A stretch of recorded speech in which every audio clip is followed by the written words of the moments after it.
한 가정이 있습니다. 아버지 기택, 어머니 충숙, 아들 기우, 딸 기정. 아버지는 몇 번의 사업 실패를 겪었고 어머니는 한때 괜찮았던 운동선수였지만 지금은 그냥 가정주부. 아들은 명문대 진학을 노리고 재수 후 군대에 다녀와서 삼수, 사수까지 한 수험생. 딸은 미술 분야로 공부를 했으나 대학 입시에 떨어진 상태. 돈이 없어서 그나마 다니던 학원도 못 가고 있습니다. 현재 이 가정은 극도로 어려운 경제적 위기에 놓여 있으며 지하 단칸방에서 간신히 생계를 버티고 있습니다. 와이파이를 다른 집 것을 몰래 접속해서 써야 하고 온 가족이 동네 피자집 박스 접기를 같이 해서 간신히 하루의 끼니를 해결하고 있습니다. 아마도 대한민국의 평범한 가정이라면 한두 가지 정도는 동일하거나 유사한 상황이 있을 법한 혹은 겪었을 법한 그런 상태죠. 그러던 어느 날 기우의 친구 민혁이 찾아와 과외 선생님 자리를 소개해 주게 되는데 맡게 될 학생이 부유한 상류층이었습니다. 기우는 기정이가 만들어준 위조 재학 증명서를 가지고 과외 면접을 보러 가게 됐고 이것을 시작으로 온 가족이 이 상류층 가정에 기생하는 모습을 보여주는데요. 기생충으로 사는 한 가정의 모습을 통해 현재의 한국 사회의 많은 부분을 성찰하고 반성할 수 있게 해주는 영화입니다. 우선 이 영화의 큰 장점은 시작부터 끝까지 긴장감이 떨어지지 않고 계속 흥미진진하다는 것입니다. 관객 입장에서 2시간의 러닝타임이 전혀 길지 않게 느껴집니다. 그렇다면 어떻게 영화가 이렇게 계속 몰입감을 주었을까요? 첫 번째로 스토리 측면에서 디졸브가 아주 잘 되고 있습니다. 한 사건이 끝나는 시점과 다음 사건이 시작되는 시점을 필연적인 타닥성으로 엮어서 연속적으로 계속 이어집니다. 예를 들면 기우가 박사장 집에 영어 과외 선생님으로 기생하는 사건이 완료되는 시점에 아주 자연스럽게 기정이가 미술과외 선생님으로 기생하는 사건이 시작됩니다. 이런 식으로 영화가 흘러가기 때문에 관객 입장에선 계속 몰입이 되죠. 두 번째는 복선을 영리하게 활용합니다. 영화를 보는 관객은 당연히 다음에 나올 장면을 추측하면서 보게 됩니다. 이때 활용되는 것이 바로 복선이죠. 복선이라고 하면 앞으로 일어날 어떤 사건을 암시하는 것을 말하는 것인데요. 관객은 복선, 곧 주어지는 어떤 단서를 통해 뒤에 나올 것을 예상하게 되고 그 예상이 맞아떨어지는지 아니면 반전이 나타나는지를 기다리게 됩니다. 여기서 중요한 것은 복선과 사건이 시간상 너무 멀리 있으면 안 된다는 것입니다. 그럴수록 복선이 지니는 개연성 효과가 떨어지기 때문이죠. 복선이 제시됐으면 그것이 관객의 기억에서 잊히기 전에 사건이 나와줘야 합니다. 그렇지 않으면 뭔가 영화가 산만한 느낌을 주게 되죠. 그런데 영화 기생충은 복선을 길게 늘립니다. 그런데 그게 오히려 긴장감을 계속 유지시키는 요소가 됩니다. 영화 중간에 박사장의 가족이 아들 다송이의 생일 파티로 가족 캠핑을 가는 장면이 나옵니다. 자연스럽게 이것을 틈타서 주인공 가족은 비어있는 집을 사용하게 되죠. 주인공 가족이 박사장 집 거실에서 모여서 함께 기분 좋게 술을 마십니다. 이때 갑자기 번개가 번쩍하면서 폭우가 내리는 장면을 보여줍니다. 그 순간 관객은 직감적으로 캠핑 갔던 박사장 가족이 다시 돌아오겠구나 라고 생각합니다. 아예 어머니인 충숙이 직접적으로 박사장 가족의 귀가를 언급하기도 합니다.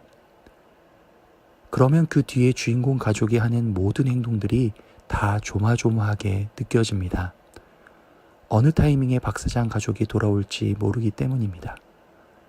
관객 심리상 아주 확실하게 주어진 복성 때문에 박사장 가족이 돌아와야만 편안해질 수밖에 없는 겁니다. 조금 시간이 지나면 관객 모두가 예상했던 대로 초인종이 울립니다. 그런데 확인해 보니 박사장 가족이 아니라 예전에 일했던 가정부 문광입니다. 그리고 그 문광으로 인해 그 전까지 전개되고 있던 이야기와는 전혀 다른 제3의 이야기가 개입이 됩니다. 이런 방식으로 관객이 느끼는 긴장감이 끝나지 않고 계속 이어지는 것이죠. 마지막 세 번째는 장르 체인지입니다. 기생충은 초반엔 범죄 시트콤 느낌이 굉장히 강합니다. 상황 설정도 그렇고 캐릭터들의 대사와 움직임들도 그렇습니다. 굉장히 코믹한 장면들이 많습니다. 그런데 중반을 넘어서서 어떤 장면을 기점으로 범죄 드라마 느낌으로 확 전환됩니다. 무겁고 진지해지는 겁니다. 물론 이런 전환은 관객 입장에선 분명 당혹스럽게 느껴질 수 있는 부분입니다. 하지만 이런 전환 덕분에 영화가 끝까지 몰입도를 유지하고 있습니다. 다른 한편 이 영화의 굉장히 큰 장점은 등장인물들의 개성을 잘 설정했다는 것입니다. 각각의 인물들의 특징이 뚜렷하고 그 뚜렷함을 통해서 인간의 다양한 모습들을 생각해 보게 만듭니다. 먼저 큰 구조로 봤을 땐 상류층이자 숙주인 박 사장 가족, 그리고 하류층이자 기생충인 주인공 가족과 문광 부부로 나눠볼 수 있을 것입니다. 이 중에서 몇 명만 좀 살펴보겠습니다. 주인공 가족의 아버지 기택은 무계획으로 사는 사람입니다. 그렇게 된 것에는 이유가 있습니다. 나름대로 계획을 세우면서 열심히 살아봤는데 계획대로 되지 않아서 계속 실패를 겪었기 때문입니다. 치킨집도 망하고 카스타드 빵집도 망하고 발렛 파킹을 했다가 대리운전을 했다가 그러다 보니 나름대로의 생존 전략으로 계획 없이 사는 것을 선택한 것입니다. 반면에 아들 기우는 계획이 있는 사람입니다. 상류층 친구인 민혁에게 산수경석을 받으면서 계획에 대한 뭔가를 각성하게 되죠. 그리고 박 사장 집에 온 가족을 기생시키는 데 성공하며 계획대로 뭔가가 잘 풀리는 것을 경험하기도 합니다. 하지만 계획이 없던 문광의 침입을 경험하고 근본적인 계획은 결국 돈을 많이 버는 것이라는 방법이 제시되지 않는 그러나 현실적인 그런 결론에 도달하고야 합니다. 딸 기정은 상류층과 하류층 사이엔 존재적인 차이가 있는 게 아니라는 것을 드러내는 인물입니다. 일단 기정은 재능이 출중합니다. 또한 존재 자체적으로도 하류층이지만 상류층에게 전혀 꿀리지 않습니다. 기우가 기정이 박 사장 집 욕실에서 샤워를 할 때의 모습을 표현하는 장면에서 이 점이 잘 드러납니다. 기우는 기정이 이 집에 정말 잘 어울린다며 막 칭찬을 하죠. 하지만 무엇보다 영화에서 가장 재밌는 캐릭터는 연교입니다. 이 캐릭터는 주체성이 없습니다. 다른 사람의 해석에 늘 휘둘립니다. 기정의 그림 해석을 들으면서 그것대로 흔들리고 박 사장의 윤기사에 대한 이야기를 들으면 또 그것대로 흔들리고 기택이 문광에 대해 결핵 이야기를 하자 그것대로 흔들리고 마지막에 가서 박 사장이 김 기사의 냄새에 대해서 말하자 또 그것대로 흔들립니다. 이렇게 주체성이 결여된 연교는 체면과 위선으로 살아가고 있습니다. 다성의 생일 파티 번개 모임을 진행하면서 사람들에게 연락을 돌릴 때 하는 대사들이 전부 형식적으로 하는 말, 의례적으로 하는 말입니다. 대충 추리닝 입고 와, 선물은 절대 사오지 말고 뭐 이런 식의 말들이죠. 이런 연규의 삶은 철저히 무기력합니다. 영화의 첫 등장부터 테이블에 쓰러져 자고 있는 모습으로 나오죠. 사람들도 잘 믿을 수 없고 뭔가 남에게 의존적인 그런 느낌으로 살아갑니다. 이렇게 뭔가 작품의 캐릭터들의 개성들이 분명 독특하긴 하지만 어느 정도는 본인에게도 있는 또는 주변에서 찾아볼 수 있는 그런 모습들이기에 재미있게 느껴집니다. 영화는 시종일관 지형을 잘 활용합니다. 특히 위치, 즉 높고 낮음을 계속 이용합니다. 주인공의 집은 반지하에 있습니다. 반면 박 사장의 집은 언덕 위에 있고 심지어 대문을 열고 들어가서 또 계단을 올라가야 합니다. 이 대비가 관객에게 아주 강렬하게 뭔가를 전해주죠. 이 지형적 활용이 극대화되는 곳은 박 사장의 집입니다. 박 사장의 집은 2층, 1층, 지하 벙커 이런 식으로 아주 위치적인 지형이 뚜렷하게 존재하고 있습니다. 또한 이 집 안에서 움직이는 등장인물들은 본인들이 위치한 곳에 따라 말과 행동이 완전히 달라지는 모습을 보여줍니다. 문광 부부와 주인공 가족이 서로 티격태격하는 장면에서 이런 점이 강하게 부각되죠. 문광이 처음 지하 벙커에 자신의 남편이 살고 있음이 드러났을 때 이때는 충숙이 문광보다 권력적으로 높은 위치에 있습니다. 충숙이 문광을 지배하는 그런 구조죠. 문광 부부는 비굴하게 굽신거리며 도와달라고 애원합니다. 그러다가 몰래 계단 위에서 엿듣고 있던 주인공 가족 3명이 미끄러지면서 굴러떨어져 내려오게 되고 비밀이 탄로나는 순간 서로의 권력 관계가 역전됩니다. 문광 부부가 주인공 가족과 대등한 상태, 아니 오히려 그러다 보니 더 권력적으로 강해진 상태가 됩니다. 영화의 끝장면, 우식과 다혜는 2층에 있습니다. 생일 파티를 하는 상류층 가족들은 1층에 있습니다. 그리고 문광 부부는 지하 창고에 있습니다.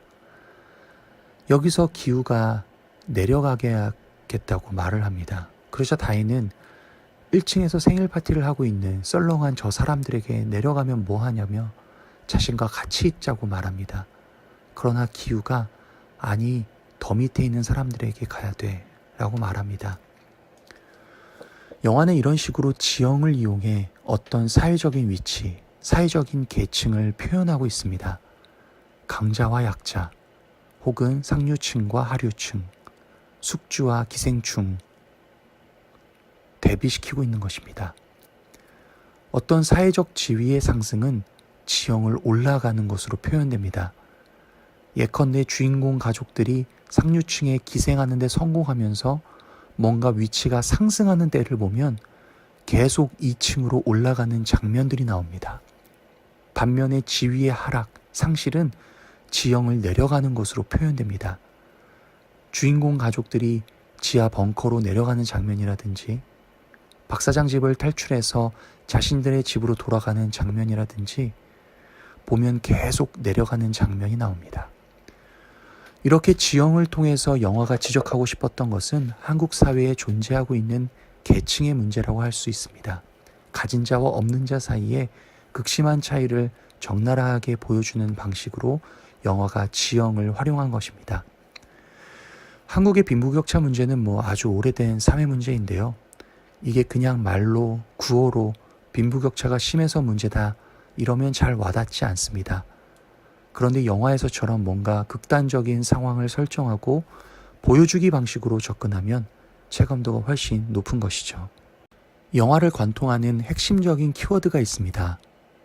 바로 상징, 계획, 심플, 선 넘지마, 냄새입니다. 차례차례 생각해보면 이렇습니다.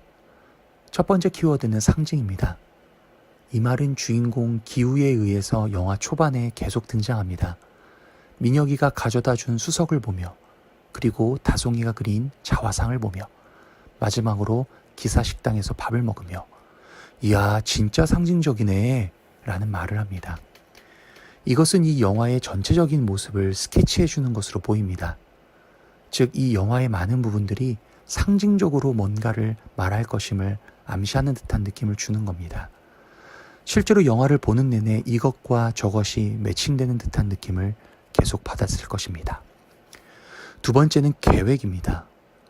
이 말은 주로 주인공 가족들을 통해서 계속 나오는 단어입니다. 영화의 시작부터 엄마 충숙이 아빠 기택에게 말합니다. 그래서 계획이 뭐냐? 주인공 가족이 박 사장 집에 기생하는 모든 과정이 계획에 의해서 이루어집니다. 갑자기 찾아온 문광이 문을 열어달라고 할 때 기우가 계획에 없던 건데 라기도 하고 기택이 문광의 남편에게 화를 내며 계획이 뭐냐 기뻐하기도 합니다. 위기를 넘기고 박 사장 집을 빠져나온 기우와 기정을 다독이면서 기택이 아빠한테 다 계획이 있다. 그러니까 일단 집으로 가자 라고 말합니다. 주인공 가족이 물난리를 겪고 대피소에서 대화를 나누며 기택은 무계획에 대한 철학을 펼치기도 하고 영화의 끝에서 기우가 기택에게 쓴 편지에서 근본적인 계획을 세웠어요 라고 하기도 합니다. 이런 장면은 계획에 시달리는 현대인의 모습을 생각해 보게 만듭니다. 우리들은 늘 계획을 강요당합니다. 초등학교 시절 방학계획서, 대학을 갈 때 쓰는 학업계획서, 취업을 위해 쓰는 입사 후 계획서, 직장생활을 하게 되면 쓰는 행사계획서, 예산계획서, 연차계획서 등. 일과 업무라는 것의 상당 부분이 계획입니다. 이렇게 된 이유는 우리나라 사회구조의 대부분이 기계적 과학적 합리성을 중시하기 때문입니다. 과학적 방법이라는 게 가설을 세우고 그것을 실험하고 그래서 진리를 판별하고를 반복하는 거잖아요. 마찬가지입니다. 계획을 세우고 실행하고 보고하고를 반복하는 구조로 우리나라 사회가 대부분 흘러갑니다. 그러니까 계획이 자꾸 강요되는 거죠. 그런데 문제는 이런 구조 속에서 계획 그 자체가 목적으로 바뀐다는 겁니다. 계획이라는 것은 사실 절차상 필요한 것이고 방법론적으로 필요한 것인데 그것 자체가 지나치게 중요해져 버리는 것이죠. 이렇게 계획에 시달리는 현대인들은 기택처럼 무계획이 최선이다 라는 회피적이고 자조적인 결론에 도달하거나 기우처럼 일단 돈을 많이 버는 거예요 라는 방법이 제시되지 않는 결론에 도달하게 된다는 걸 영화는 보여줍니다. 세 번째 키워드는 심플입니다. 이 말은 박 사장의 가족의 행태, 곧 상류층의 행태를 표현할 때 자주 등장합니다. 민혁이 처음 기우에게 과외 선생님 자리를 소개할 때라든지 주인공 가족이 박 사장 부부를 묘사할 때라든지 박 사장이 부인에게 뭔가를 시킬 때라든지. 그런데 심플로 표현되는 행태가 뭐냐면 어떤 사항을 은폐하는 것입니다. 진실을 마주하고 직면하기보다는 명분, 핑계 등으로 해결하는 것입니다. 어떤 실상을 감추기 위해 적당히 그럴듯하게 둘러대고 꾸며내서 일처리를 하는 방식을 말하는 것이죠. 쉽게 말해 강자가 약자를 처리하는 방식입니다. 이 방식은 그 혜택을 누리는 사람들에겐 참 편리하고 좋습니다. 박 사장 가족의 이런 점을 활용해서 주인공 가족이 기생에 성공했을 때 기택은 심플하고 좋아 이런 식으로 접근하죠. 그러나 심플을 당하는 입장이 되면 당혹스럽고 난처해집니다. 문광이 비 오는 날 찾아와서 제가 갑자기 잘려서요. 이유도 모르겠네요 라고 말하죠. 이런 장면은 현대사회에서 만연한 분위기, 단순하게 깔끔하게 의 문제점을 지적해 줍니다. 심플이 철저히 강자, 기득권 세력, 상류층만을 위해 작동하는 메커니즘이 될 수 있다는 겁니다. 심플을 조금 관점을 달리해서 보자면 규정하기, 정리하기, 정의 내리기 등이라고 할 수도 있을 것입니다. 삶에 있어서 어떤 장황한 이야기를 요약해서 핵심을 잡아내는 것은 우리에게 분명히 필요한 기술입니다. 그렇게 해야 그 사건이 좀 더 잘 이해되고 명확해지는 것이기 때문입니다. 그러나 그 과정에서 악의적인 조작, 진실의 은폐가 얼마든지 발생할 수 있다는 것입니다. 심플의 대표적인 장면은 운전기사 윤 씨와 가정부 문광을 해고하는 것입니다. 박 사장은 기정이가 일부러 흘리고 간 여자 팬티를 보고는 운전기사 윤 씨가 자신의 차에서 자신이 앉았던 좌석에서 카색을 했다는 생각을 합니다. 거기에 머리카락 같은 게 흘러있다면 말이 되는데 입던 팬티를 두고 간 것을 보면 제정신이 아닌 게 아니냐? 혹시 마약을 한 것이 아니냐? 그것까지 상상을 펼칩니다. 결정적으로 박 사장이 싫었던 것은 윤 씨가 자신의 영역을 침범했다는 기분이 들었기 때문입니다. 그런데 박 사장이 연교에게는 윤 씨에게 관련된 어떤 이야기도 꺼내지 말고 적당히 다른 이유를 대서 해고하라고 말합니다. 영화에 나오진 않았지만 윤 씨 입장에서는 본인이 무엇 때문에 해고를 당한 건지도 정확히 알 수 없게 되어버리는 것이죠. 문강 또한 마찬가지입니다. 주인공 가족이 복숭아를 활용한 계획으로 인해 문강은 해고를 당합니다. 여기서 연고가 가정부를 해고하는 본심은 가정부가 결핵을 숨기고 있다고 생각했기 때문입니다. 그런데 그런 생각은 하나도 이야기되지 않고 다른 명분으로 해고합니다. 결국 심플이라는 삶의 방식은 어떤 사건을 명확히 확인하지 않는, 진실을 파악하지 않는, 적당히 은폐하고 넘어가는 것이 되고 있죠. 사실 우리 주변에서 이런 심플과 오버랩되는 모습들이 너무나 많죠.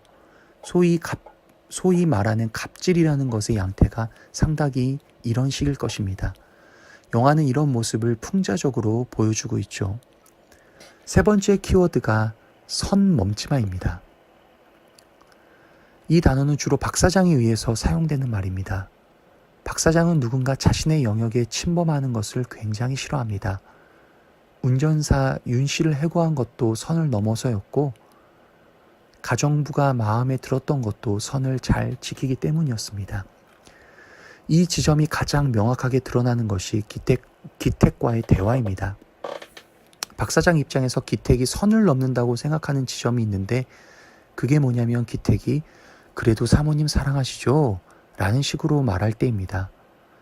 한 번은 차에서 기택이 새로운 가정부를 추천해 줄 때, 또 한 번은 영화의 끝부분에서 다송의 생일 파티에서 인디언 복장을 하고 있을 때 기택이 이런 말을 던지는데요.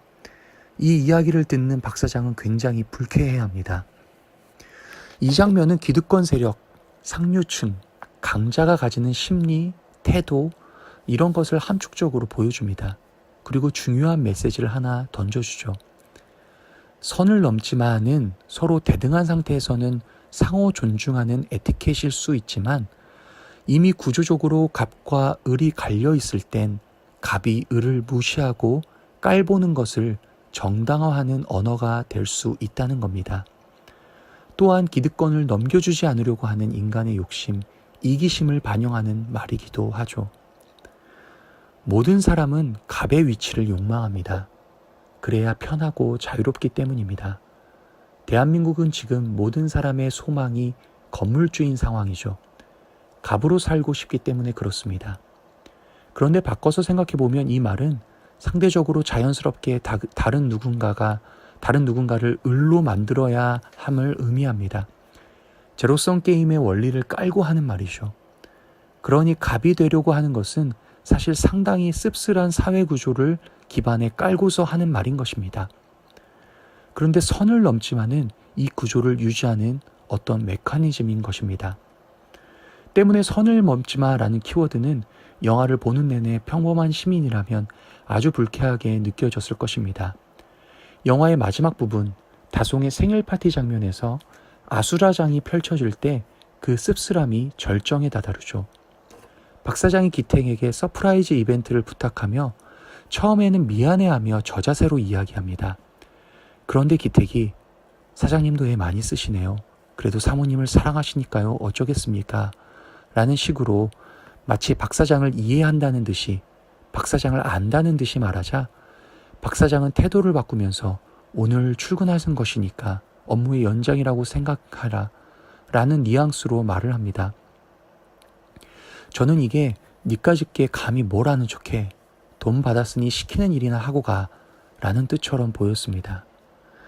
바로 이어서 문광의 남편이 흉기를 막 휘두르면서 난투극이 펼쳐질 때도 그렇죠. 기정이 칼에 찔려 죽어가고 있고 그런 기정의 상처를 기택이 꾹 눌러서 지혈하고 있습니다. 한편 바로 옆에선 충숙과 문광의 남편이 치열하게 몸싸움을 하고 있죠. 그런데 박 사장과 연고는 다송이만 빨리 응급실로 데려고 가기에 급급합니다. 왜 그렇습니까? 선을 넘지 말아야 하기 때문입니다. 선을 넘지 않는 태도라는 것이 결국은 개인주의, 이기주의 수준의 행동, 값만 우선시되는 행동으로 이어지는 것임을 보여주는 겁니다. 마지막 키워드는 냄새입니다. 영화 속에서 주인공 가족을 비하하는 뉘앙스, 더 나아가서는 하류층의 사람들을 비하하는 뉘앙스로 사용되는 키워드입니다. 사실 우리들의 일상에서 냄새라는 표현은 어떤 사람을 규정 지을 때 많이 사용되곤 합니다. 찐따 냄새 난다 같은 표현이죠. 영화 속에선 처음 다송이가 이 표현을 씁니다. 기택과 충숙에게 킁킁거리면서 이상하다, 아저씨랑 아줌마랑 같은 냄새가 나. 제시카 쌤한테도 이 냄새가 나는데. 처음에는 이 냄새가 가족들이 같은 비누를 써서 혹은 같은 세제를 써서 나는 냄새로 생각되게 만드는데, 뒤로 갈수록 크게 하류층을 지칭하는 표현이라는 게 드러나게 됩니다. 기정이 가족들에게 반지하 냄새야, 여기를 벗어나야 빠져 라는 식으로 말하기도 하고, 캠핑장을 다녀온 박 사장이 영교와 함께 소파에 누워서 어디서 김 기사님 스멜이 나는데, 뭐라고 설명하기는 어려운데 뭐 무말랭이 냄새, 행주 삶는 냄새, 뭐 그런 게 있어. 아무튼 김 기사님 말이야, 말과 행동이 선을 넘을랑말랑하면서 넘지는 않아서 좋은데 냄새가 선을 넘어. 가끔 지하철 타면 나는 냄새가 있어.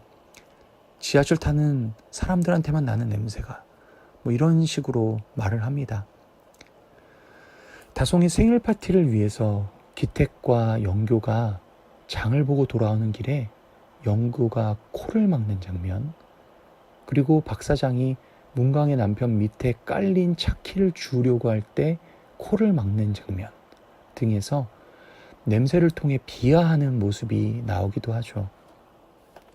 사실 냄새라는 것은 사람을 공격하는 수단으로 삼으면 굉장히 모욕감을 느끼게 만드는 요소입니다.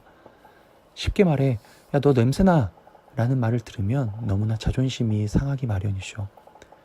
그래서 박 사장이 하류층은 냄새가 나 라는 식으로 말하는 것은 상류층과 하류층 사이에는 건널 수 없는 벽이 있어 라고 말하는 듯한 느낌을 주는 것이죠. 개천에서 용난다 란 말을 이제는 한국 사회에서 쓸 수 없다고 많이 말합니다. 박 사장의 모습은 이런 지점을 떠올리게 만드는 겁니다. 영화 속에서 산수경석은 꿈, 목표, 계획을 의미하는 것처럼 보입니다. 민혁으로부터 산수경석을 받은 시점에서 기우는 민혁처럼 되고 싶죠. 대학생도 되고 싶고, 집 앞에서 노상방뇨를 하는 사람을 당당하게 쫓아내고 싶고, 다혜와 결혼도 하고 싶어집니다. 박 사장의 집에서 급하게 도망쳐 나오며 기우는 만약 내가 민혁이었다면 이 상황이 어떻게 되었을까를 생각합니다. 그리고 침수된 집 속에서 다른 짐이 아니라 산수경석을 가지고 나오죠. 그리고 그것을 가슴에 꼭 끌어안고 있습니다. 그 모습은 무계획이 가장 좋은 계획이라고 말하는 기택과 완전히 대조를 이루고 있습니다. 자신은 여전히 상류층으로 올라가고 싶고, 계획을 세워서 살고 싶고, 꿈을 꾸며 살고 싶은 것이죠. 아버지로부터 한 맺힌 무계획 철학을 듣고 나서 기우는 미안함을 느끼게 됩니다. 그리고 자신이 다 해결하겠다는 생각을 하게 되죠.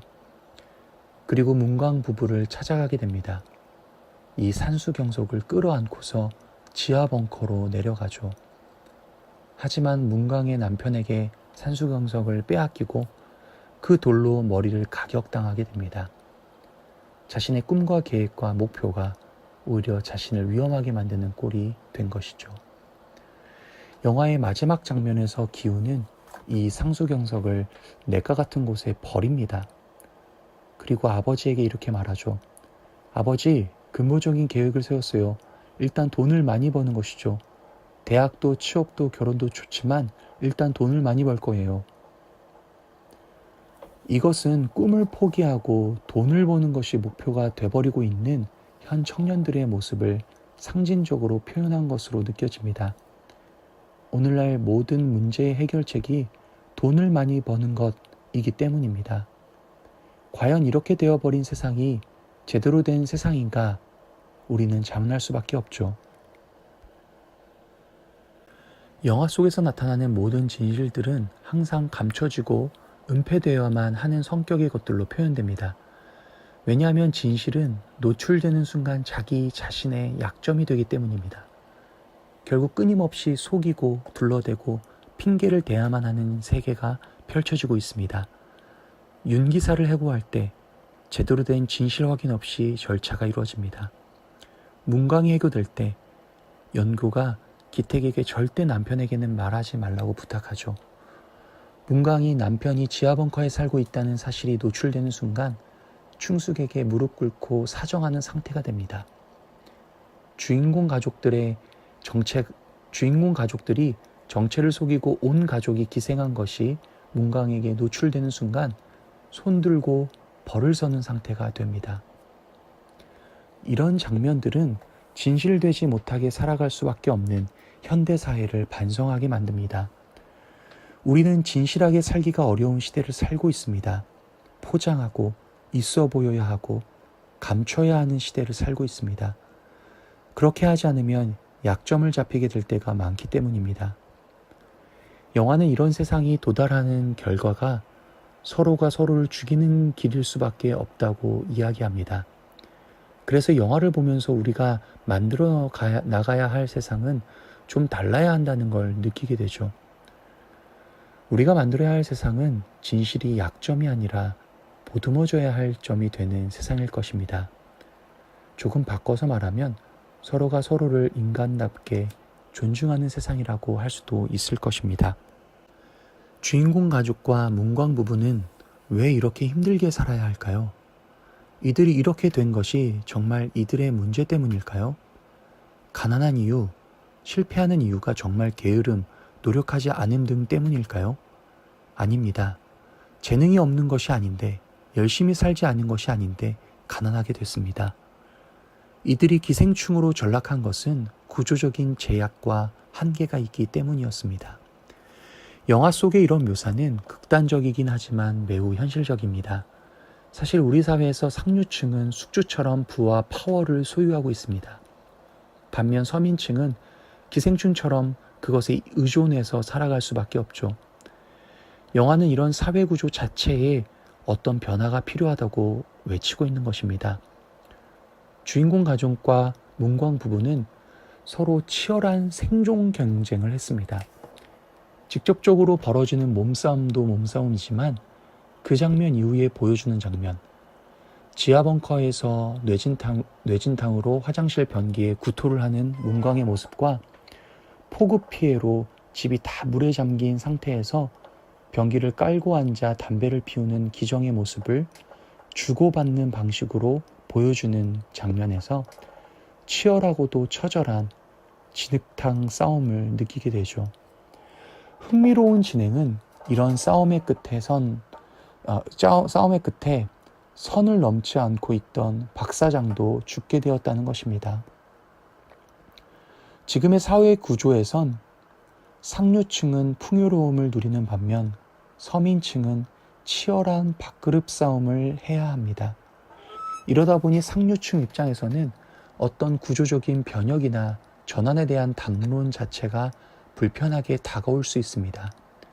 서민층끼리 생존 투쟁하는 것에 자신들은 선 넘을 필요가 없다고 느낄지도 모릅니다. 나는 내 할 것만 잘하면 되는 거 아니냐고 생각할 수도 있습니다. 하지만 그런 모습으로 잘못된 시스템 자체에 대해 어쩔 수 없이 해버린다면 결국 상류층에게도 죽음이 찾아온다고 영화는 경고하는 것입니다. 그렇게 하기 위해서 먼저 상류층이 합리적이라고 말하는 원리와 기준들이 껍데기일 뿐일 수 있음을 직면해야 합니다. 박 사장과 연교는 자기 나름대로의 평가 기준 같은 것이 있었습니다. 연교는 가해 선생님의 첫 수업을 풀로 참관하겠다고 하고 박 사장은 머그잔에 커피를 담고 드라이브를 나갑니다. 박 사장 가족은 클린하게 곧 핑계와 구색으로 진실을 은폐하는 방식, 믿을 만한 지인을 통해서만 관계의 영역을 확장하는 믿음의 고리를 사용하는 방식으로 일처리를 해왔습니다. 해보니까 그게 제일 좋다고 여기며 살아왔습니다.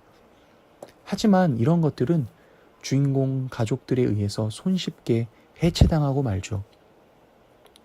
이것이 상징하는 바는 상류층과 서민층이 갈리는 이유가 어떤 합리적인 것 때문이 아니라는 것입니다.